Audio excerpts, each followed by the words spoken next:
Good morning, class. This is going to be a quick tutorial on what I believe is the best way to go about your PowerPoints and the creation of that content that's going to allow you to be a better speaker.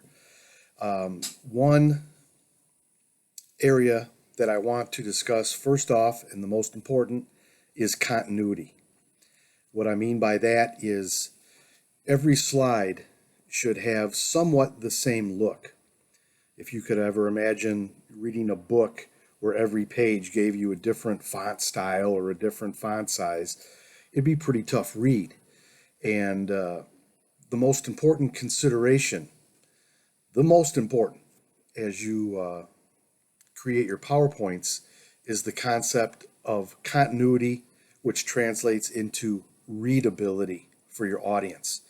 As your slides shuffle through, you don't want your audience to have to sort of readjust to every slide because it's something new and different for the eye. So even though for sure the content changes, of course, and the images change, there still should be a level of continuity that allows the reader's eyeball to sort of immediately adjust and begin to digest. And that's a very important concept. I see a lot of students who get super creative, and while it may look good, it doesn't do anything for the reader. And the ultimate consideration is readability. And how we get to that level is through the concept of continuity.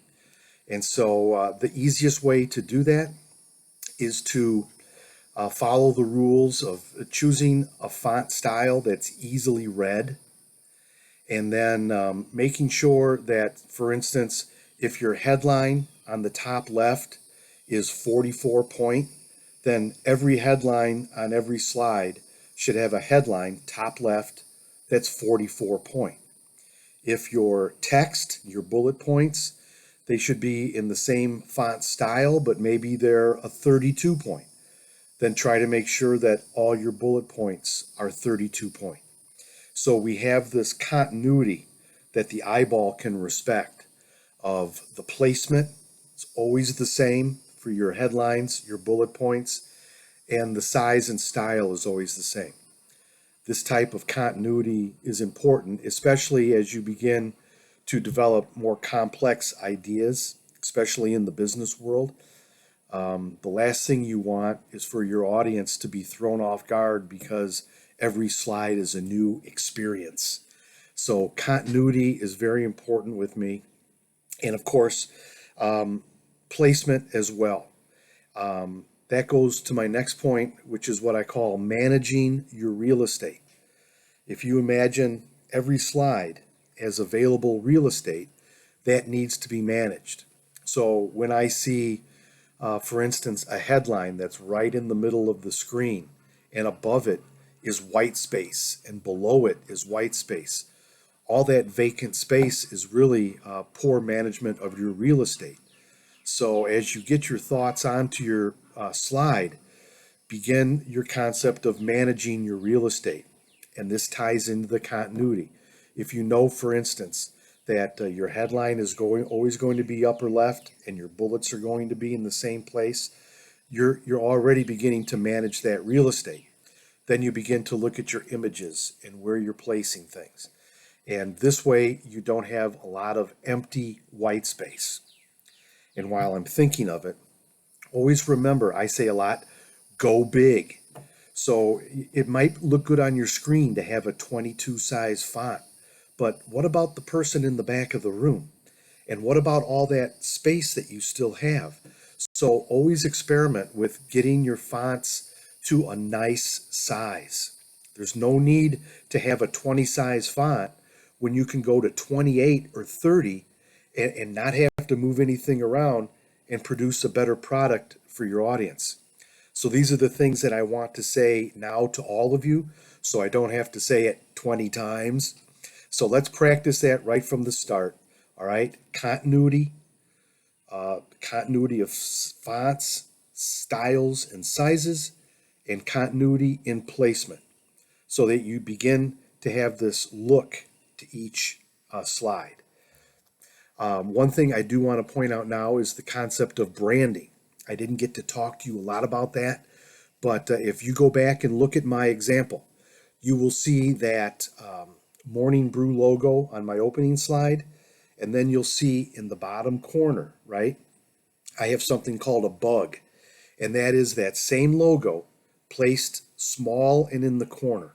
It's kind of an anchor to each page, and I want you to practice this as well. I always say you got to push your brand, and even though it might be a concept that is spoken to you new, you know it very well. Take, for example, I have one of these sitting here. Don't know how it got here, but you look at these master branders, right? Of course, you have the Budweiser here, you have the Budweiser here, and even on the cap, as it's laying around as a discarded on, the eye still sees it and goes, oh, Budweiser. Okay, this is called pushing your brand, and you know it very well. Look at here, the Under Armour. Okay, so I want you to get used to this idea of pushing your brand and being proud of who you're working for. All right, so put that bug in the bottom of each corner page, and you'll have a more continuity in your slides there as well. Finally, choose your images well. You know, every slide should tell a story. So if you look at the example of Sandra's, who I attached yesterday, go through Sandra's and look at the comments I gave her and see where she was, talking about unemployment, but her slide actually was about the symptoms of coronavirus. Even though it was a nice graph, it didn't connect to the text and it didn't move the message forward. So choose your images carefully. Make sure that there's continuity there as well. So I'm not seeing an image that doesn't connect to the text. This is just stuff that you have to practice and think about, and I'm confident that you can do it, all right? Once again, at the end here, let me just say that your due date for your PowerPoint submissions are posted, and if you need an extension, that is something that is negotiated between you and I. It's easier in this case to ask for permission rather than forgiveness, because I may not be so forgiving, all right? I hope all of you are understanding the mission here. Working on your PowerPoints, develop, and of course remember, you can send me your PowerPoints as often as you wish prior to your final grade. That way, I can help you develop the strongest content possible to make the speaking so much easier. Have a great day, folks.